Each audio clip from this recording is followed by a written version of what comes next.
Welcome to the Be Bold podcast. I'm Beth Whitman.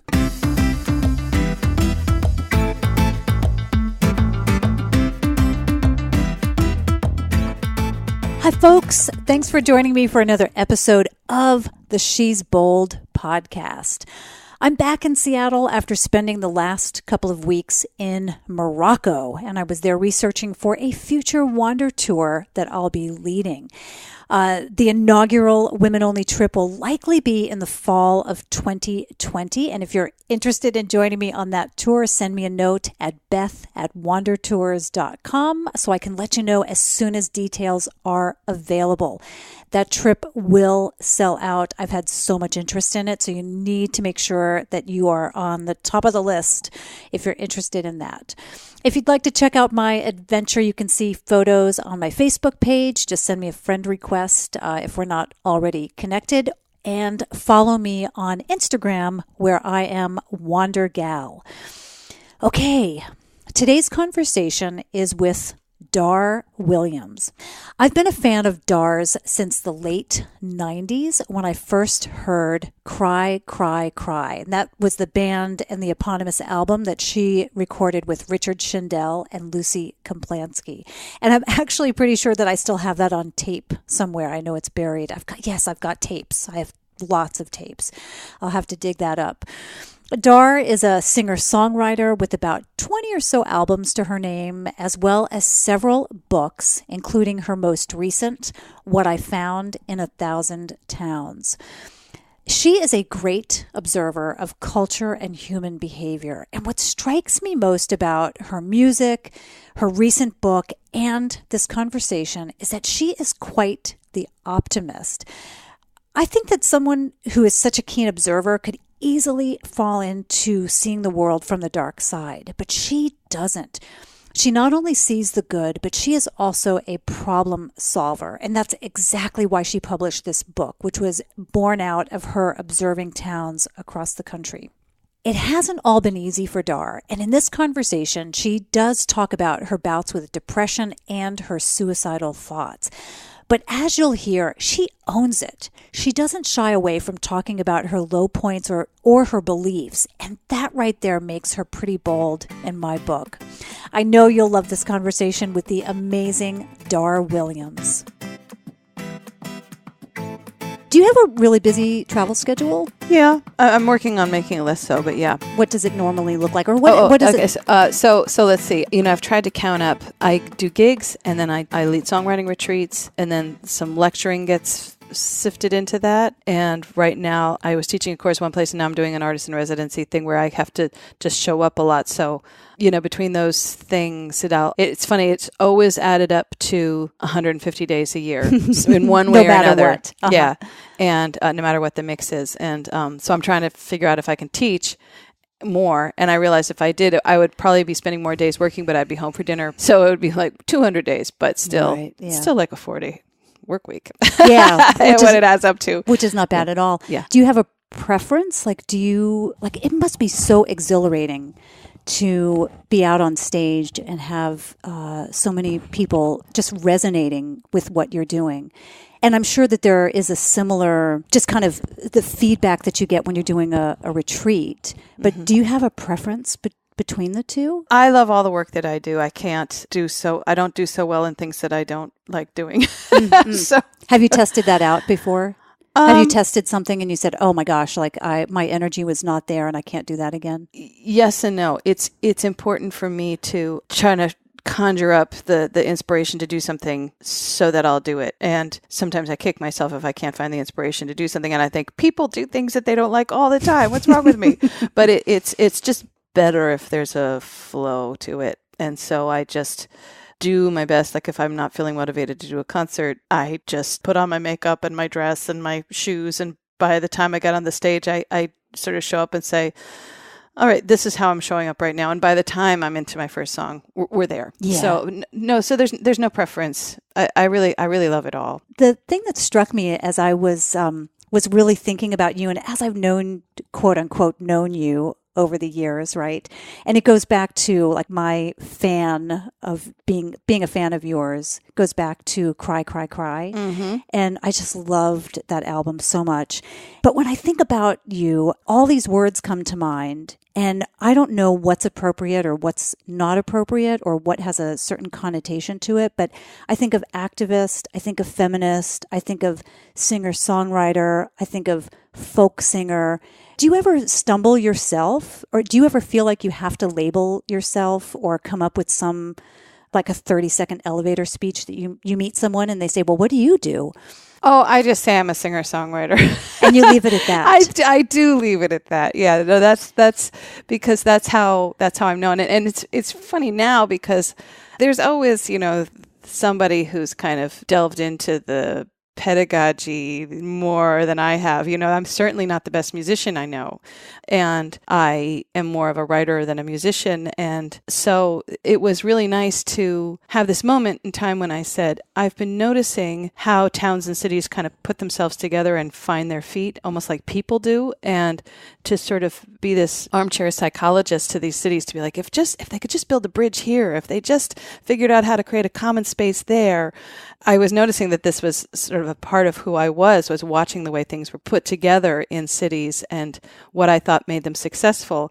And I did come to this place where I said, after 25 years, I have some theories about how cities succeed and towns succeed. And somebody should write a book based on these theories. Maybe I should tell somebody these theories. And then I was like, or maybe I'll write a book. And my sister said something really interesting. She said, Dar, just do what you want to do, because I've seen you when you don't. Okay, you were 21, but you were really like suicidal. If you want to write a novel, write a novel. You want to write a play, write a play. So I've done some of those things that will never see the light of day because, I follow this impulse.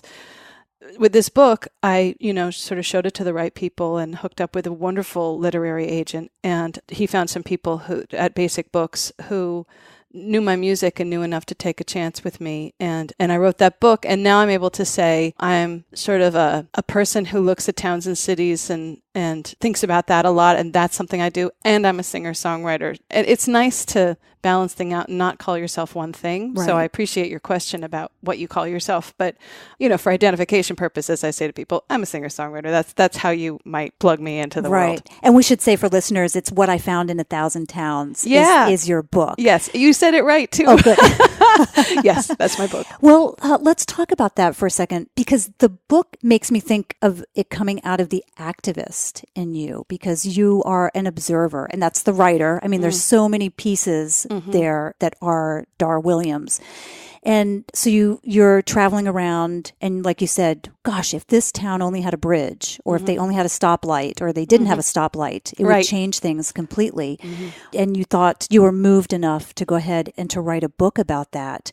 Let's draw that line between the towns and the person. Are you also looking at other people and you're saying, gosh, if you only did this, or if there's well, of course, but I'm sure other people do that with me, and I can't stand it because I am realizing, that I keep on thinking, and I've, of course, been working on it recently, but it's also a lifelong thing. This idea that somebody has the rule book for what a career should look like, what a house should look like, what a person should look like, what a person should be like. And so for someone who worries that she doesn't have the rule book, I'm very, very sensitive to people's judgment and very defensive about no, this is how I do things. And if I do things another way, it doesn't work. You feel like you don't have the rule book. Right. So of course I think if only this person, and certainly as we, if I've tried yoga or Tai Chi or traveling or smiling more or something, I have this little toolkit of if they just tried this. But, the other thing though is when you're a songwriter or an observer of how things are put together, I also kind of just look at how things are put together and appreciate them on their own terms. And when I go to towns, a lot of the things that I do when I get to a town is to say, have you noticed how well you have connected the history of your town through the icons of, like when I was in Colorado Springs, I said, you have these cool sort of tiles that reflect back on sort of the Native American history of this area, or I think it was another history anyway. They were like, yes, we did notice that we did that. We did do that on purpose. I said, did you notice how your playing fields are really cool and they're really close to downtown, and that seems to, that your parks are really well laid out. And they're like, yes, we totally noticed that. So a lot of times what I do is I come and I say, I see what you're doing here. I see how you're figuring out your own way to do things the way you do them. And I think I am that way with people too, actually. When you go to a town and you see how they could make improvements, or you see something that maybe in your mind is maybe a little disastrous or is really terrible, where do you think it comes from, that the fact that they haven't planned well? Is it economic? Is it lack of confidence within that community? It's low civic self-esteem. I mean, that's an excellent question, because the good news is that I can come in and I can say, well, first of all, I'm a singer-songwriter. This is a self-led operation here. So, take it or leave it.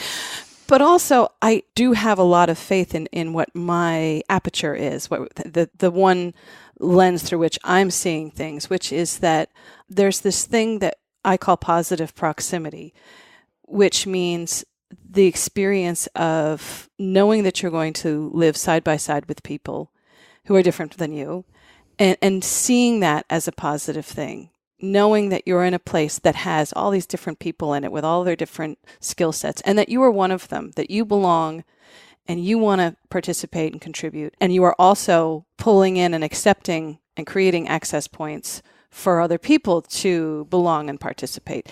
When you have that beautiful balance of people who want to contribute and participate and want to create an environment for other people, as many different kinds of people, to bridge into the commons, that's what I call high positive proximity. So my baseline prescription for any town or city is to find ways to build positive proximity, to build that feeling, because that will smooth you through and flow you through so many cool things that help you build on your own terms, and also help you resist things that come in that are, kind of big and profiteering and don't really know that fabric and will just squash it and rend it apart. Like, as an example, it might be a chain of stores that come in rather than independent stores. Yeah, here's an example. Let's say a chain store wants to come in and they just did the numbers and they're just looking at their profits. And they know that actually, and this sounds a little sinister, but they know that actually the more divided and the more demoralized you are as a town, the better for them to wiggle through wetlands protections and what they look like. Something called a viewscape, which is, the what you look out, how you see the view around you. Well, it's not unlike what's happening in our government and in the country right now, right? Just trying to divide us. It behooves people who want to get the biggest bulldozer possible into your main street to widen that main street and to create, ideally, what we would call a balkanized community, which means self-separating hostile groups. It behooves them for religions to not find harmony and participation with each other. It behooves them for people not to find those bridges. It behooves them to go to one low-income neighborhood and say, we're bringing jobs. Look at those environmentalists who don't care about you, because then one group of people want it and say, who are those yucky environmentalists? And the environmentalists are saying, why don't they understand? And suddenly it's us that, it does work in favor of being able to build the biggest, boldest, least restricted project you want to build. You can also kind of just say that capitalism with no standards, no environmental standards, no labor standards, no quality of life standards, will march that way. Will march not like an invisible hand, like a big claw. So, yeah, these capitalist institutions and a very sort of market-driven president, kind of thinks like that, bigger, bolder, better, they are going to play that themselves out on our on the national consciousness. Mm-hmm. And actually what I've been doing since Trump became president is going into places and saying, here's something for you to think about. if you're feeling demoralized and divided. First of all, somebody benefits from your feeling divided, and it can be a very self-fulfilling prophecy. I'm here to also notice these places where you're not divided, where you're really picking up steam and doing some cool stuff. Are you literally going into towns and helping them when you say that? Sometimes, yeah, which is a lot of fun. And the third thing I've come up with that I say, and it always elicits this, this kind of relaxing moment, is to say, you know what? To me, the opposite of division is not unity; it is collaboration. If we're working for unity, we're always going to feel like crap about ourselves. It's like saying you're supposed to be a human being who hits every point of intellectual, spiritual, physical health.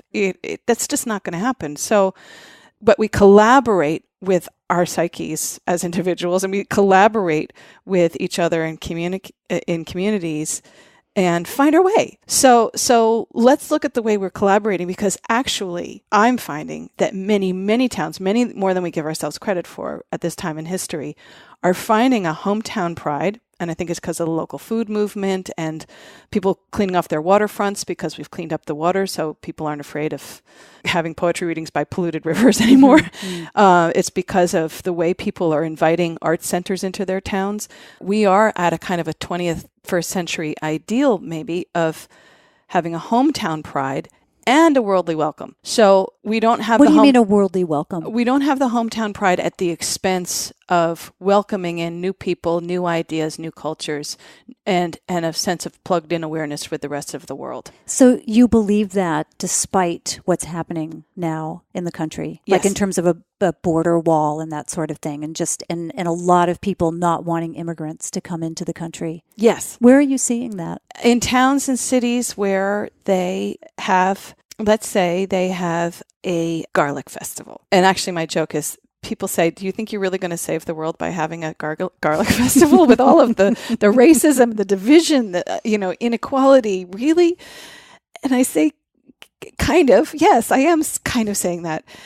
Let's say, all right, here's an example, potential example. Stoughton, Wisconsin. I don't know what all the roots of Stoughton, Wisconsin are. All I know is that I went and did a performance in an opera house, a restored opera house that sits atop the town hall, which is perfect. So you can go to the DMV on the way to going to see a show. You think about the civic life of your town when you're coming back from a show. You see the shared heating bill of the two institutions so that they can be mutually supportive. It's just, and the theater itself is so beautiful, and the people who run it do such a good job. I see that and I think, how did they figure this out? So I asked them, what's the story here? And the story is always, well, we almost tore it down, but you're like, whoa, what is that? It's like the most extraordinary buildings. And you always hear, we almost tore this down. So I made a guess. After my shows, people kept on saying, this is the location of a place called Sitten May. And I'm pronouncing it wrong, but it means it's the Norwegian Independence Day, and it's in May. So they have this festival where they have a 5K run, a 10K run. They have a troll painting contest, Norwegian. They have Norwegian dancing, Norwegian food. The farmers from the area can participate in the food and the making of the food and the planning of the food. It's a place where they can, throughout the year they do this too, but they can feature rose mailing, which is a beautiful, very stylized painting that's very specific to Norway, that's often done by people who are over 80. All the paintings I saw, they're like, she's 99, she's 93. Wow. So I'm thinking, okay, so look what happened here. We have what's called social capital, which is kind of this bowl, positive proximity, this bowl of goodwill and trust between people. Like, I brought you a bowl, I brought you a cup of sugar, and you found some spare crutches for me when I twisted my ankle, and that kind of buildup of social trust. Okay, they had this social capital to save this building and not build a new town hall all the way out and who knows where. And I'm looking at all of this, what they call bridging social capital, which there's bonding social capital, which means my church is really strong, and deep. Yeah, we're completely bigoted, let's say, but we're really strong in our bonds. What Stoughton had was bridging social capital, which means this group talks to this group, this religion talks to this religion, and this thing talks to this thing. And that was just something naturally that they were doing there. Well, it was happening with, you can argue, with this festival, because you have families bringing their kids with the troll painting. You have a certain demographic who wants to participate in the running. You have people who have to interact with each other with all their different personalities all year, rehearsing music, planning the festival, planning the dancing. You have people from the agricultural world welcomed into this place just outside of Madison, Wisconsin, which probably has a lot of knowledge workers. And you have elder citizens who are feeling very welcomed into the process and very honored in the process. So you've got all of these different kinds of people talking to each other and in these different conversations, seeing their strengths and weaknesses in a civic planning setting. So like this person makes the posters because don't talk to her. She's completely antisocial. This guy does the sound and he's like, he actually has a hard time buying his own groceries, but man, is he good at sound. Like you have all of these different skill sets that you get to see. And lo and behold, then you have this really well-functioning, very central town hall with a cultural institution that welcomes in the world on top and brings in acts, they bring a diversity of acts in. And lo and behold, again, some restaurants are here and some cafes are here so people can talk to each other. And look, there's the artisan co-op down the street. Oh, and now they have a bookstore and people can mill around and talk to each other in the bookstore. I consider that to be an inherently democracy affirming, at least, and I think democracy building process. So they're planning a festival, but then they're saving this building. And then the town hall central so people can come to the town hall meetings and they can talk to each other.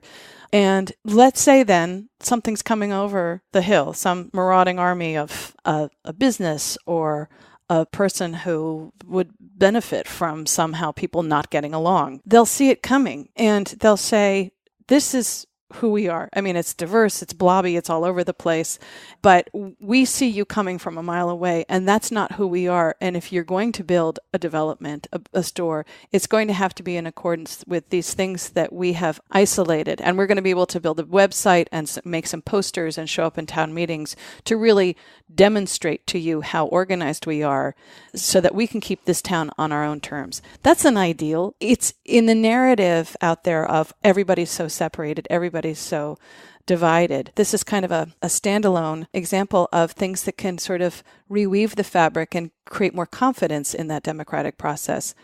My most idealistic thought, and I do see these in towns with high positive proximity, is that then there's a looking at the periphery. They say, there are people who have lower incomes here.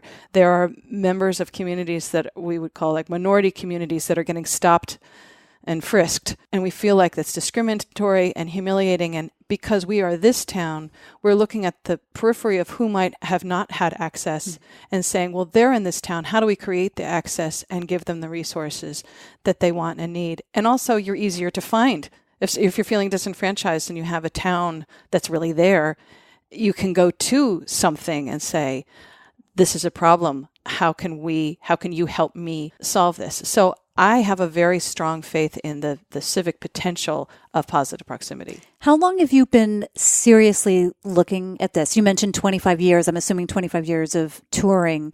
But when did it hit you? Was it 10 years ago or was it 25 years ago when you said, gosh, there's something going on here as I look around at these cities? Well, as I started to write the book, I was like, this has been in my songs all the way along. I mean, I have a song called Mortal City that says, we are not lost in the mortal city.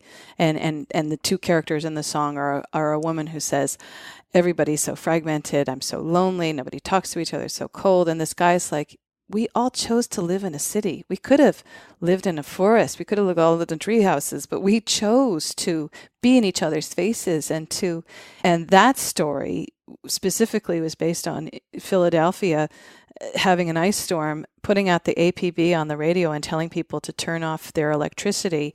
And in a news story where a person said she looked out the window and watched these entire buildings just go dark. And that was so that the hospital could still have its, so, what a metaphor there.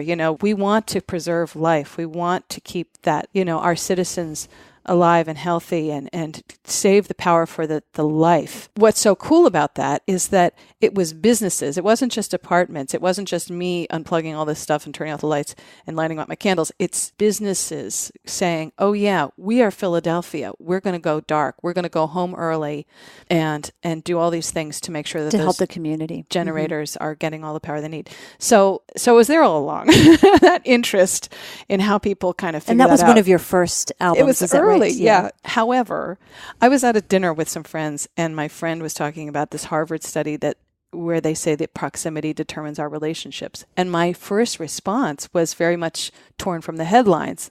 And I was like, no, we're so divided. We don't get along. People are so mean to their neighbors. They fight all the time. They fight. And then I thought, well, I don't. I don't fight with my neighbors. And we have squabbles. I mean, we really did, have our issues, but we had positive proximity. We knew we were going to have conflicts with our neighbors. That's part of the mix. That doesn't mean you stay inside and find all your friends online. That means that people are people. And so I thought, oh, towns that have figured out how to make proximity an asset succeed. And those are all those towns that I have seen going from tumbleweed, I mean, just really demoralized, boarded up towns to, yes, now they're worried about gentrifying and real estate prices and things like that. And that is a legitimate concern. So you've actually seen that? I've seen it at least 100 times. Wow. And I've also seen wealthy towns. And that's because you are their wealth. You're going back. Yes, exactly. Over and over. Yeah, which is a cool seat to sit in, and possibly means that I'm missing certain things, except I do live in a town myself, so I can kind of, compare, contrast what I see in terms of the everyday, grind of living in a community versus what I see year to year to year. There's a town, Easton, Maryland. I was brought in. I was one of the first concerts at this restored jewel box of a theater, So it turns out I thought that they didn't have a lot of money because where I was, it was kind of not very active. I think there was money around the community. It was a popular destination for sailors and, people who lived in D.C. and the bones were certainly there. But they put me up in a hotel, and the hotel was kind of old and a little haunted, but pretty. The bones were there. Next year I went, renovations of the hotel and a little cafe and a little art gallery in the cafe. The next year, maps of the downtowns all around the parking lots that are very palms open. Welcome to our town. This is how you can find these things. Next year, there's a larger gallery and a really cool cafe, and the hotel is too expensive to even put their artists up in because it's a historic hotel.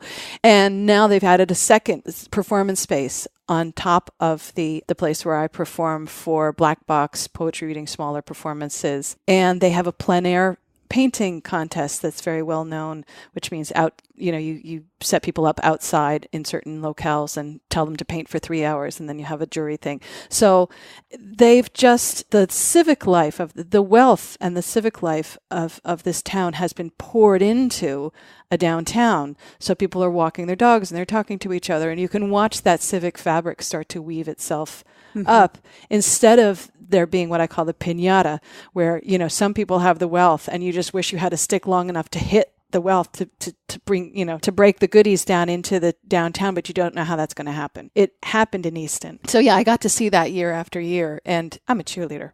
Yeah. Well, it was great. Yeah, exactly. And that's the thing that strikes me about you, and it's certainly from your music too, you pick up on this, that you are an optimist. I am. And oftentimes I think an activist, a feminist, may not be the best of optimists. So where do you get that from? Do you agree with that statement for one, and in general?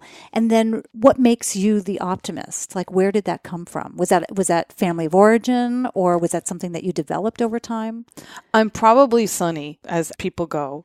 But, I will say that when I was 21, I did hit rock bottom, and I really I didn't have what I call the drive to be alive. What happened at that time? I was just in a place where I just had a misunderstanding about life. Were you still in university then? Or? Yeah.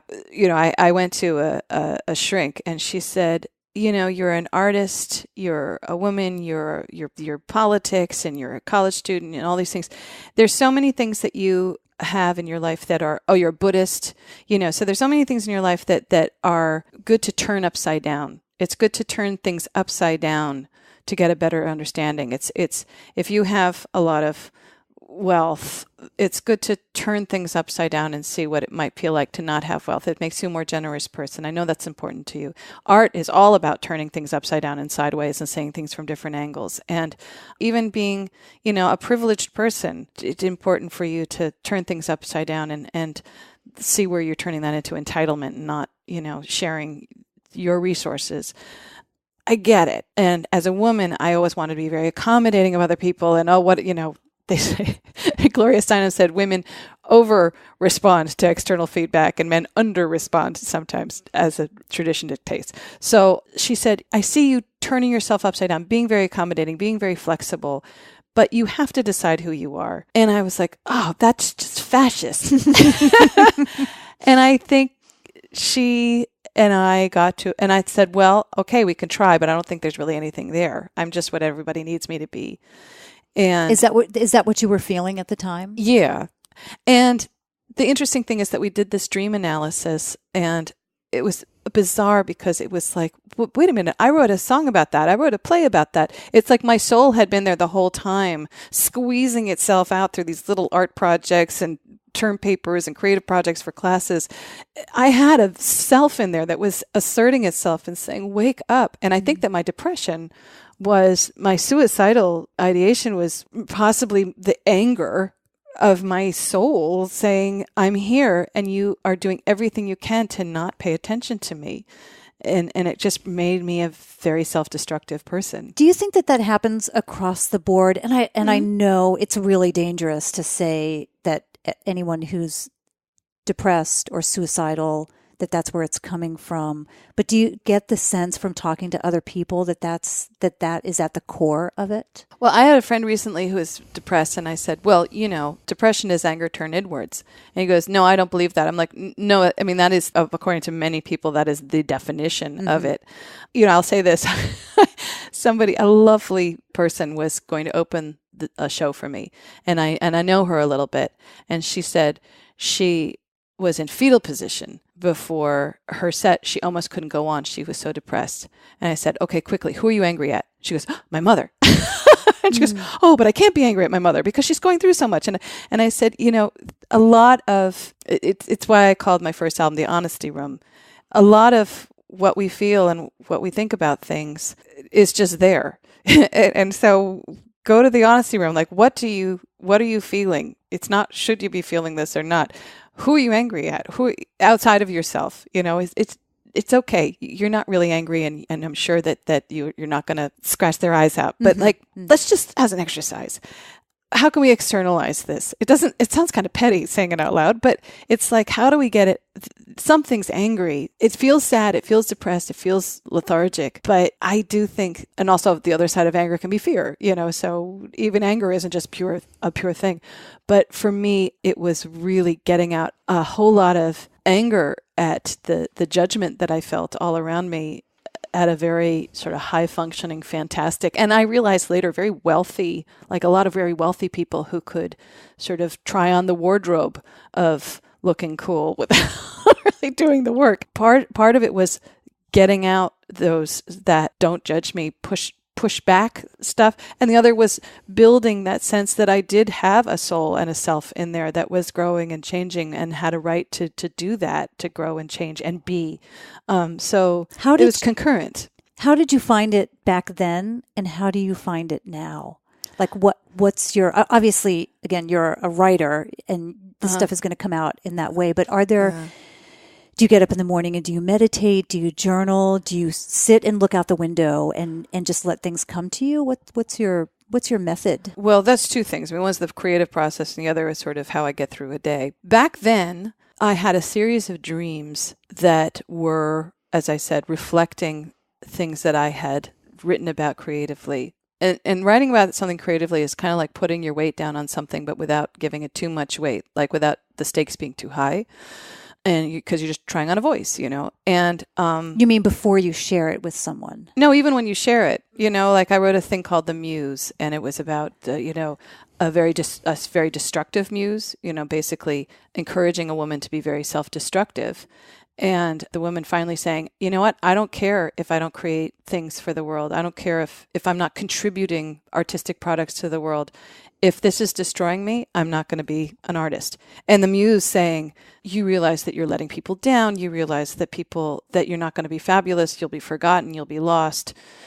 So why don't you just drink a vodka tonic for breakfast and do something cool and creative? That came up almost specifically in a dream later on with these really deep, like kind of Jungian characters. And there were a series of about 5 dreams that were like that. And I was like, there's this thing that knows something in here. I'm not just what anybody wants me to be. And that saved my life. And probably a lot of, talking about de Mutter and de Vater, as I say. Like some straight ahead Freudian stuff about my parents, who were great. But that's sometimes the great parents are the ones you have to look out for because you love them so much. You don't think that you have to individuate. That moment comes. So it was the dreams back then that kind of brought this all. And Yeah. then what do you do? Like you said, there was a difference between the creative process and the getting through your day. How do you get through your day? Well, it's a thing. I don't know. Because there's not one thing. And I have a really hard time with the fact that it's not one thing. But there shouldn't be one thing. That's nice of you to say. No. But I just mean in general, like we think that there is a magic bullet. There is, before we started recording, I mentioned like, oh, I'm having a hot flash. Mm-hmm. And people have asked me like, what do you do for your hot flashes? Mm-hmm. It's not one thing. People want a magic bullet. I do like 15 things. Right. And that's how we have to get through our day. We have to eat right. We have to exercise. We have to be present for people. We have to not spend, 2 hours on social media. There are all those things. Yeah. So and yet I do all of those things. So it's difficult, and yet I do eat badly and I don't get enough exercise. And that is another but today. So what I've come to at this time in my life is like, you'll make a schedule, and usually what will happen is I'll do some of the schedule and then a friend will call and she'll just say something so mind-blowing. And it turns out that was what the day was about. Mind-blowing, good it's or like bad? A cool thing. Or, a cool thing about, she'll tell me something cool that she learned about neuroscience. Also, when you're touring, it's hard because you're driving and it's hard. You can't get into a routine. Yeah. I mean, somebody said to me recently, and I'm sort of trying to pursue this now. He said there's a book about breathing that he recommended. And he said, you can breathe anywhere, but like I was driving in Florida and I'd had this really bad experience in my town, really in the middle of writing this book about towns and cities. Somebody had come to our town and was very actively ripping up the fabric of our town. And one of the ways was to sort of humiliate people one by one. And we were all sort of living in fear. And I'd been pulled into it as well. Was pulled out with great genius because it was for something that I had done wrong. And then I was kind of put in the stocks for it. And so it wasn't that I was misunderstood and I was wrong. And to see the hatred and the shaming of my community against me with nothing, I call it the lemon light, as opposed to the limelight. Like the limelight, you can do no wrong. The lemon light, you can do no right. And I was like, but all of the tomatoes that I've given away, all of the, benefit concerts I've done, all of the ways that I've tried to be kind to people, it just didn't matter.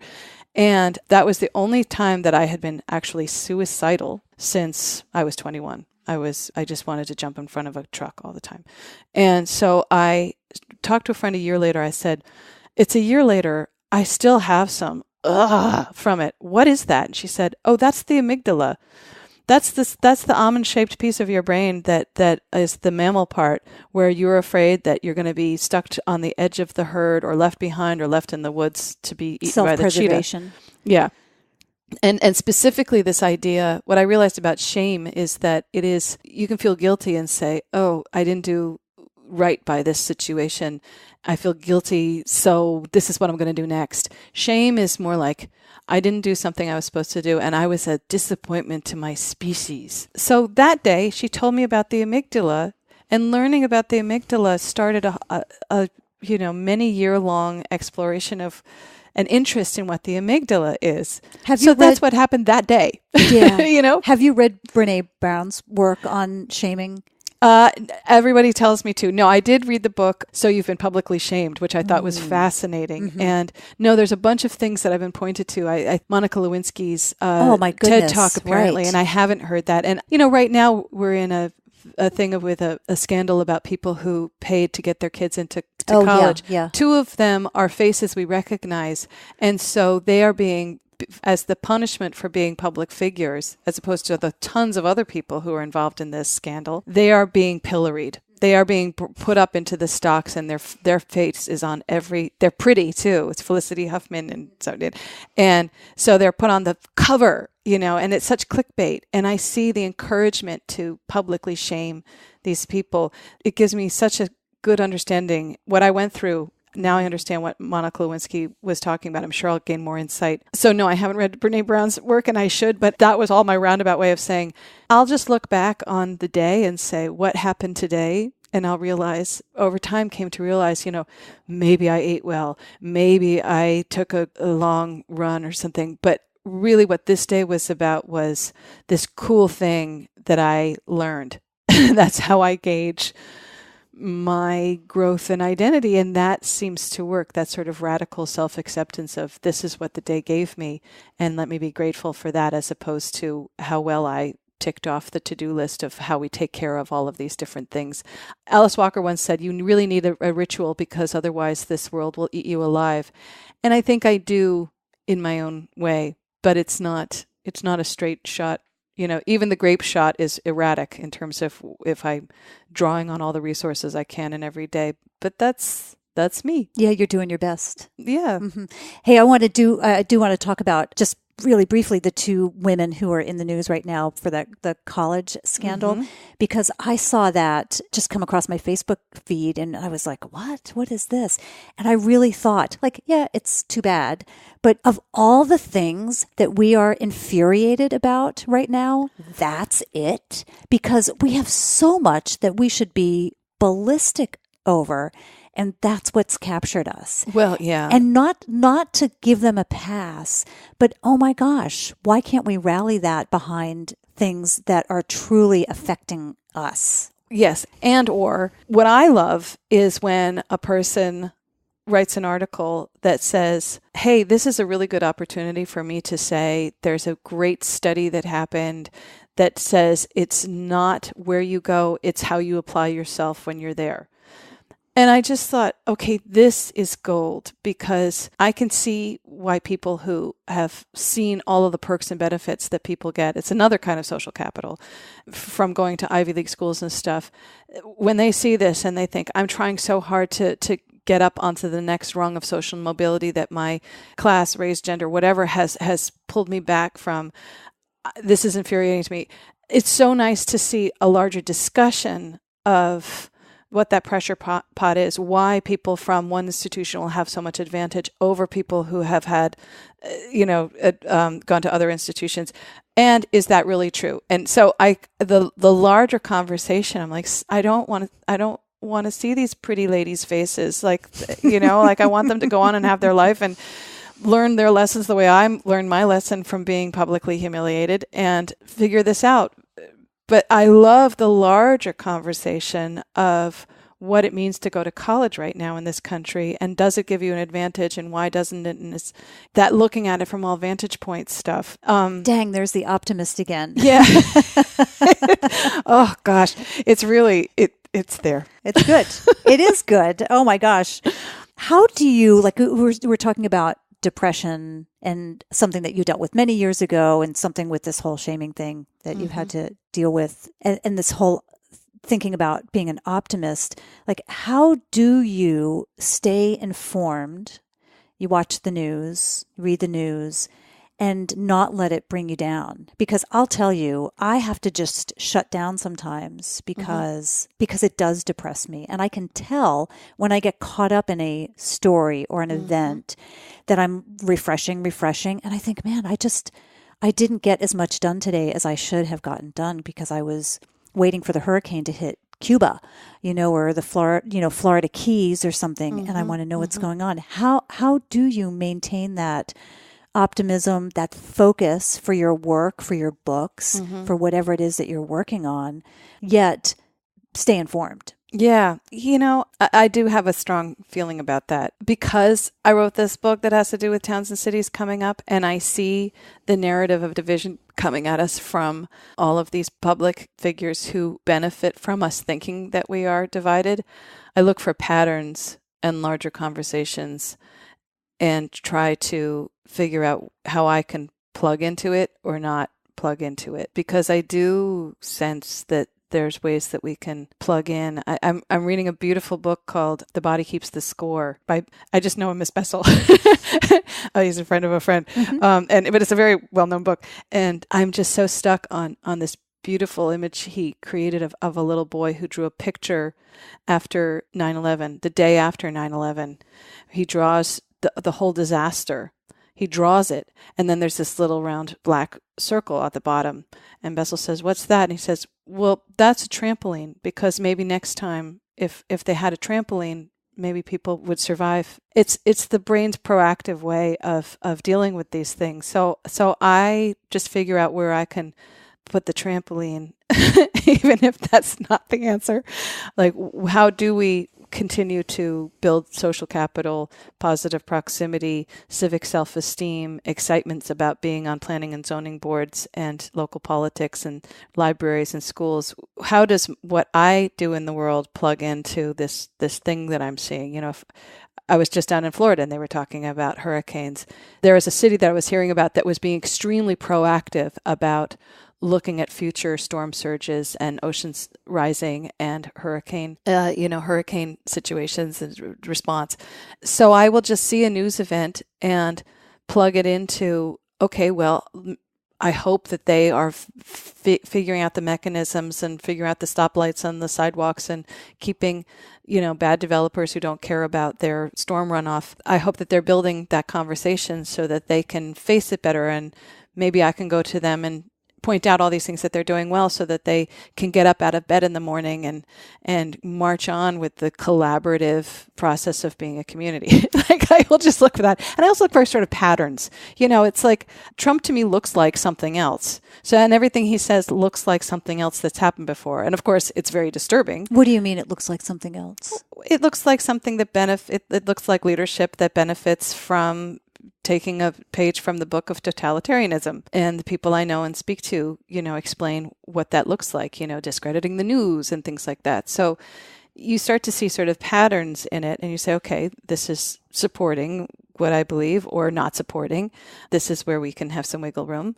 There's some ways where he doesn't remind me of some of the most famous fascist dictators. And that's an interesting thing to note. So looking for patterns, looking at where we plug in.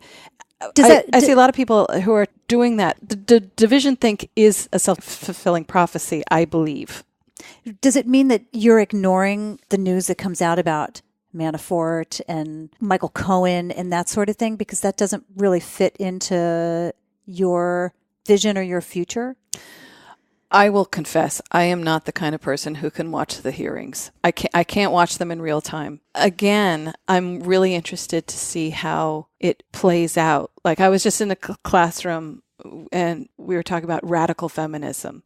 And I was like, in this classroom, you probably have these really sophisticated arguments and talks about the Me Too movement, in terms of what's going on there, what its roots are. Where I went to college, what we would call the Me Too movement was very front and center for all of us, male and female, in the mid-'80s. So to watch the sort of the slow crawl of the news where people go like, really? We can't do that? Really? This is a problem. Actually, I was astounded to see how bad it was. So, and you were at Wesleyan. Yes. Are you describing it that way because that was a more progressive environment? You're saying that for that issue, it was. Yeah, you were addressing that in the 80s. So yeah.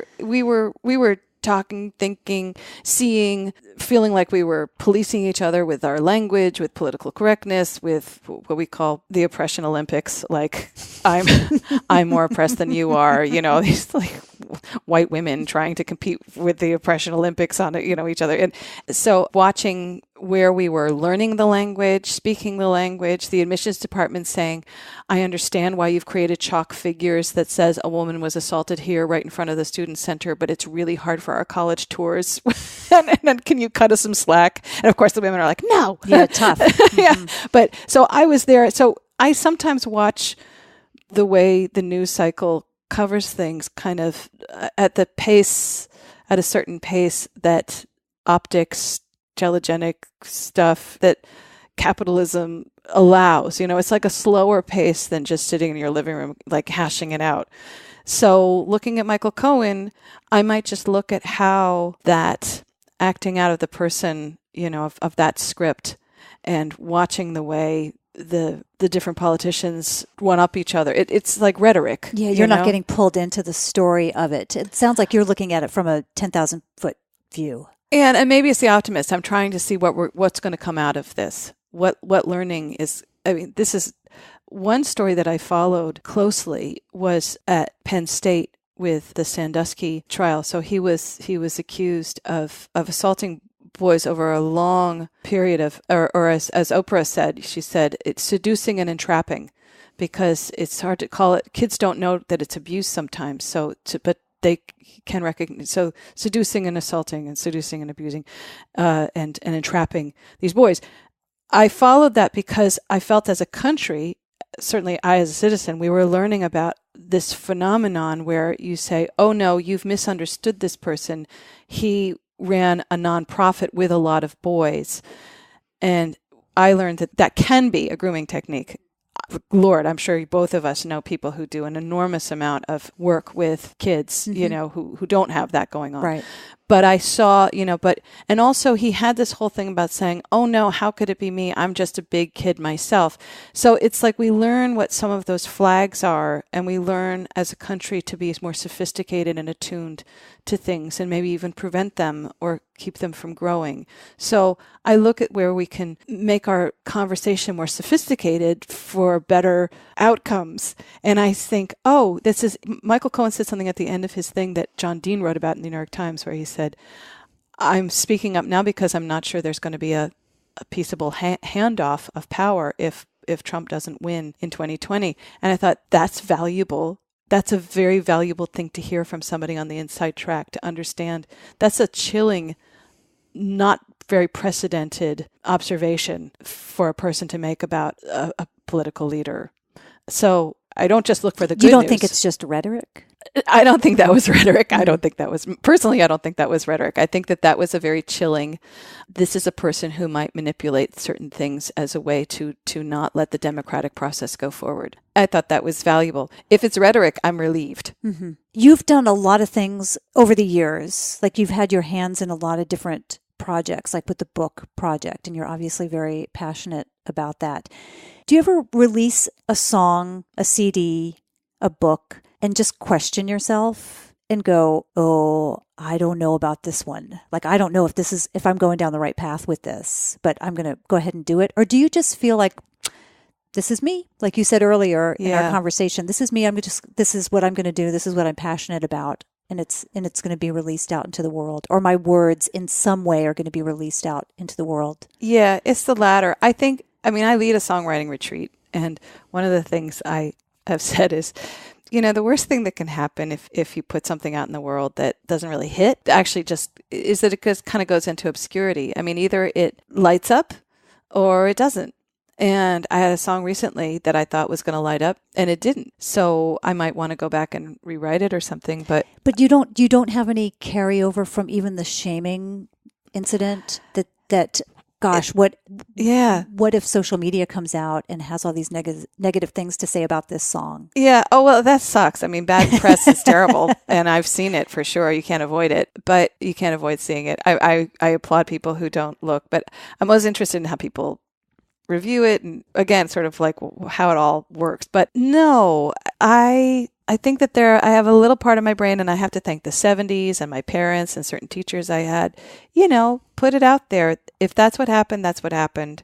That's the way you saw it at the time. I found my senior thesis, and I wrote it in a very petulant way. And actually the whole senior thesis is a horrible mess. And yeah, I don't think it was kind of it's culturally appropriating, and now I'm going to have a hot flash just remembering it. But so yeah, but maybe I'd figured out that, I kind of figured a few things out by having this, glorious mess that was put on the stage for everybody to see in college. And there's a little line inside me about, you might not want to write about this, so let's stay away from the third rail on that one. I wrote a song that had to do with going to therapy, about being suicidal and coming up from that rock bottom. And I mentioned my parents in it, and I did sing it for them before I put it out in the world. And there was a family discussion about it and a permission. And that was okay with me. That sounds fair. So that's that. But my first album, I re-performed my first album, The Honesty Room, 20 years after. And there's songs that I hadn't sung. And I was like, and there's a reason for that. So I went back and I thought, that's just who I was then. And I loved that kid. And my voice just sounded horrendous to me. And there were some clunky lines. But generally said, this is a letter from a person who feels like she's about to radically change her life and probably not be able to have a houseplant and certainly can't be in this relationship. How old were you then? Well, on the older side, I mean, for certain genres, like 25, 24, 25. It was after your depression. Yeah. And there's something good about depression in terms of knowing there's depression and then just things suck, like, and grief, grieving. And I wrote a song about that too. It's something to get through. It's something to get through. It's not depression. It's just, you're going to get through it. So it was an album that said, I'm going to get through this. I had to leave this relationship behind, and I have to find my feet, find my confidence, find my traveling chops. And that's what this album is. And I'm going to write about some stuff that I've never written about before that might seem really unusual, but let's try it. And like, there's a song called When I Was a Boy. I said, okay, when I was a boy, I, was able to go around on my bicycle with no shirt on, and I was able to hang out with the guys and do my thing and be so free. And then I was like, how am I going to finish this song? I hadn't written the third verse, and I thought, well, what happened? What is it? What's going on here? What is the resolution for me? And I was like, I'm living in like this lesbian Mecca, radical feminist town, but really where my brain goes to is about men, about how men don't have people to talk to. They can't sit in their living rooms and drink wine and really drill down into these really interesting things about empowerment and identity. And so I ended with the man. And I thought, well, that's what happened. We're going to see what happens. And the first person I played it for was my friend. She's like, oh, why'd you end with a dude? So, but I was like, this was my truth. This is what happened. And there were, I would say, half a dozen songs like that where I thought, ooh, this is one of those things where I'm not sure if this is really this is either a cultural flashpoint or a total dud, and I'm going to embarrass myself, but then they've gone on to be wildly popular. They were across the board the most popular. Mm-hmm. So the song After All, that had to do with my family, is about clinical depression. The pop song I wrote about therapy. The song When I Was a Boy, the song As Cool as I Am, I thought that people were going to say, you are petty. It says, oh, I'm not so petty, as cool as I am. I thought you'd know this already. I will not be afraid of women. And I thought people were going to say, actually, you are petty and you are jealous and you are comparing yourself to other women, and this guy's fine. It's like, no, he's an abuser. But so no, it was fine. People related. And there's a few other ones that are like that. So it's hilarious. And maybe that's the reason that I don't have a lot of shame about striking out into the world with topics, because I have to thank the muse for the fact that I had this, well, what happened? This was the truth that happened for me. So this is what I'll write. And lo and behold, that's what resonates the most. And I think that's part of what, to get back to the very beginning of the conversation when I said, what label are you in? And I think there was a lot of questioning, and I don't want to say ambiguity, because it wasn't ambiguous to you, mm-hmm. whether you were lesbian or straight. Oh yeah. Too, because of some of those songs, like When I Was a Boy. Right. And then I had heard another podcast that you were on, where you had kind of a coming out, that you were straight. Right. Yeah, which is quite funny, because we don't think of it that way, but yeah. That was it was interesting. that was one of those things where those are my politics. That was living in Northampton, Massachusetts. That was going to Wesleyan, being in Cambridge, Massachusetts, or Somerville, early on in my career. These were all places where very strong women who were radical feminists, and radical just means root. They just wanted to look at the root, straight, whatever your orientation was. They were interested in looking at the root. A lot of those women had been women loving women. And early on, I was with somebody on the road and I sensed that there was some homophobia in the audience. And I thought, oh, I'm not going to be a folk singer. I mean, I'm small. I look like, I look terrifyingly appropriate, quote unquote, in like tennis whites. I just look like, oh, I know who that woman is. I just look like there's certain things I want in my life, and that's what I want. That's what I get. So I don't wear a lot of tennis whites, but I thought I can do things to go out in the world and not put a sign over my head that says, don't worry, I'm straight. I just thought that was so offensive considering the genre and the broad-mindedness and the good intentions of the people who usually listen to this music. So I made sure that I mentioned lesbians in, there's a song called The Christians and the Pagans, and I said, this is like a Christmas song with a late 20th century edition of the arrival of the young lesbian relatives. Mm-hmm. So I wasn't necessarily talking about myself, but I was just like, yeah, Kansas, I said the L word, and not an issue at all anywhere. Mm-hmm. So it was hilarious. Like the whole country was like, Dar, we're a little bit more evolved than that. Like, oh, what? You just said the word lesbian? So that was interesting. And then I wasn't gender specific in my songs if I could help it. Mortal City has a male and a female, and they're not named, so I made that a male and a female to make it clear. But there's a song called February. It's in the second person. It's you, me. And there's a lot of you, me. Cool as I am is you, me. And so that was on purpose. And there was a real reward that came to me from that, which was that I was able to see into some of the gender issues of the time in a way because I wasn't identified one way or another. And I was able to, when I came out, as it were, as a straight person, I got a coming out baseball from The Advocate and the Human Rights Campaign. And they wrote and said, we of all people know how great it is to tell the world who you really are. And then they did an article about allies. Did you feel like you were kind of hiding it? No, I didn't. I was, because I had a lot of boyfriends. I really got around specifically with people that I worked with. So I would be with my drummer at a festival or my manager at a festival or my people in the know. People in your community. Knew. Mm-hmm. And people in the fan community knew. And so it was like this test patch of, does it matter? That was really the question of the 90s. Does it matter? Can you have social trust and not be actually of that orientation? Like what is that conversation? And two people, one person said, you know that I could probably experience violence from my orientation, and you can always turn around and say, no, I am not, a lesbian.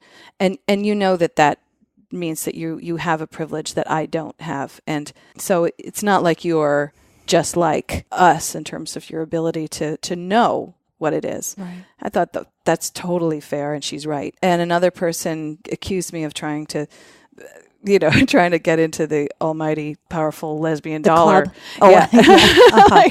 And actually, there was a really, really horrible New York Times article that basically talked about how lesbian music had hijacked and the whole music scene. And my manager said he was reading it and he's like, uh-oh, I know what's about to happen to Dar, because I'm not bisexual. He's like, she'll be the centerpiece. And so the guy said, people thought you were a lesbian and you said you were straight. Was that a problem? And I said, no. I mean, somebody says something, but no, it wasn't a problem at all. It was a transition that was actually a very healthy conversation. And I told him all that, and I said, but it was important to me, to not overly identify with being straight. So I did mention lesbians at every concert as a way of being in solidarity. Mm-hmm. And he wrote in the article, it said, when Williams, said she was straight, it was a problem. And I was like, but I said it wasn't a problem. And then And then something basically had me sort of like, I mean, I mentioned lesbians at every concert, as if like I had to shield myself from being cast off. And the whole article played out that way. But it was just horrible. But it also gave me some media literacy about reading other articles. And what was also nice is that I talked to some friends and they said, yeah, we heard him saying that about you in his interviews with us, and we stood up for you, which was a really like brought me to tears. My friends said, we know that that's not who you are. That's not how you were doing it or why you were doing it. Do you consider yourself bold? In some ways, yes. In some ways, no. And I am kind of a Taoist. Like I kind of go where I go and I go as I go. And I have to wake up every day and accept that this is how I roll and this is how I don't. And it doesn't look, I have a lot of anxiety about the negative space instead of the positive space, instead of saying this is what I've done, a lot of this is what I haven't done. I'm grappling and grasping around that all the time and succeeding, I should say. So there's a light at the end of the tunnel, really succeeding. However, I think there's something that's very important to me about modeling all the stuff around. I did write the song when I was a boy. I lucked out. I mean, it just turned out that this country was ready for the gender conversation. Somebody could have written a song about podiatry, and it just wouldn't have stuck to the wall. And they might have said, oh, Dar Williams probably does yoga. That's probably why. Dar Williams knew how to give an interview. Well, I don't really, but, like Dar Williams knew what clothes to wear, how to dye her hair. That's why she succeeded. It's like we are in context all the time. And I'm so grateful that that's what happened with that song. So maybe I feel bold because there was a way that I thought I could appease my immediate community and make the whole song about women and not have to do with men. But my truth was that I wanted to stick a man at the end of that and talk to that part of myself. So yeah, there is maybe an artistic, okay, that happened. I'm going to write about it. And it's not bravery, but I just know that. An intuition? It's not an intuition. It's more like, I'm going to throw this at the wall. If it doesn't stick, it doesn't stick. And if I'm embarrassed by it, I will. This thing that happened in my town, I wanted to kill myself. I've been trashed in the New York Times and I've been trashed in the Washington Post, and I haven't wanted to kill myself. There's something about, it's terrible. It takes a couple of days to recover. I've heard people say like, this album, I hated it. I heard somebody say, Dar will only appeal to the most, white bread suburban girls in their sedans, and like, but I have this like, only way in which I'm bold is if this is what I want to write, this is what I'm going to write. And it cuts both ways, because if I don't want to write a political song that sums up the whole political zeitgeist that I'm feeling, then I'm not going to be able to be that person for the world the way we want folk singers to be. If I'm writing about therapy, or if, right now I'm writing about sort of the feeling that we give all our music away and nobody pays for it.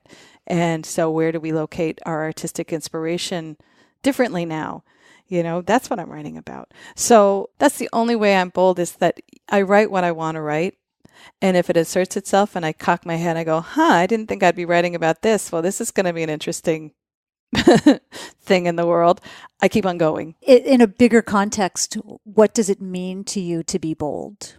Like if you had to describe that to someone outside of Dar. I would say being bold is feeling like your horse is ahead of the cart.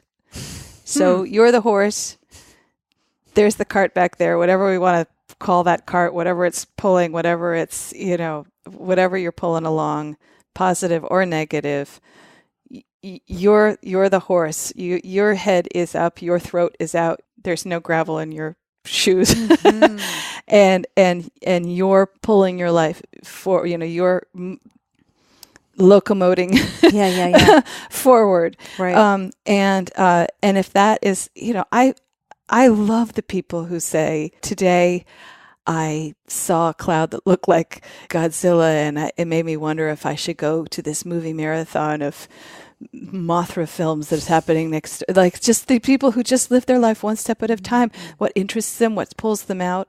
That to me is what I would call bold, as opposed to the products that they're able to create out of that boldness and confidence. So that's my aspiration, to just, I wake up, I'm like, Dar, you're the horse. You're the horse. Just be the horse. That's beautiful. and that's what I believe in. But I also believe it's really hard for certain people to be bold based on the system of the country. So part of on it is so many levels, right? For so many reasons. So also, I don't know if bold is what I hope for everybody. I hope to be a part of the whole community. So if you're down for the count and you need some gravel taken out of your shoes, maybe I can be the person that's there for that part of the whole thing, or to help you launch that cart behind you or something like that, so that we can get you up. And yes, someday what we would call bold, but it's a fantastic word, and I hope it for everybody. But I also am part of the triage team over in the tent to be cool when you're not feeling so bold either. Thanks for that. Is there anything that we didn't cover that you want to chat about and you want to add? No, I'm set. Oh, Thank good. you. Well, just give us a quick rundown on where people can find you, website, social media, if you're on social media at all, and I'll link to all of that in the show notes. Thanks. I'm Dar Williams Tour. So # Dar Williams Tour is my all that stuff, the Twittery stuff. And then you can find me on Facebook and darwilliams.com, and I'm around. You're around. We'll find you. Just Google you. Yeah. Great. Thank you so much. I really, really appreciate your time. You're here for a show. This will air long after your show in Seattle. I know you're doing a West Coast tour, and hopefully wherever people are, they can find you out at a small venue, which is fantastic. That's my jam. That's where I hang. Awesome. Thank you for your time as well. Oh, thanks. Pretty cool, huh? As I said at the top of the show, she manages to have such a positive outlook on the world, and she tends to look for what works in a situation, not what doesn't work. We often think of artists that's tortured and having a dark side, but that's just not what Dar exudes. For links to her website and social media accounts, as well as links to her music and all the other things that we chatted about in this episode, go to shesboldpodcast.com, and there you will find the show notes for this and all episodes. You can also find those links and show notes in whatever podcast app it is that you use to listen to this. While you're on the She's Bold podcast website, do me a solid. Join our growing community of Patreon supporters. It's basically a way for you to say, yes, I love what I'm hearing on the She's Bold podcast, and I'm willing to support the show. For just $5 a month, you'll have access to audio and written bonus content that is only available to supporters. And that's often in the form of bonus questions that I've asked guests. You can find out more by going to shesboldpodcast.com/Patreon. You can connect with me by friending me on Facebook, and I'm WonderGal on Instagram. Ladies, you can join the Be Bold Facebook group at facebook.com/groups/BeBoldGroup, where we share our wins and ask for advice on how we can be bolder. Thanks for joining me for another episode of the She's Bold podcast. Until next time, be bold.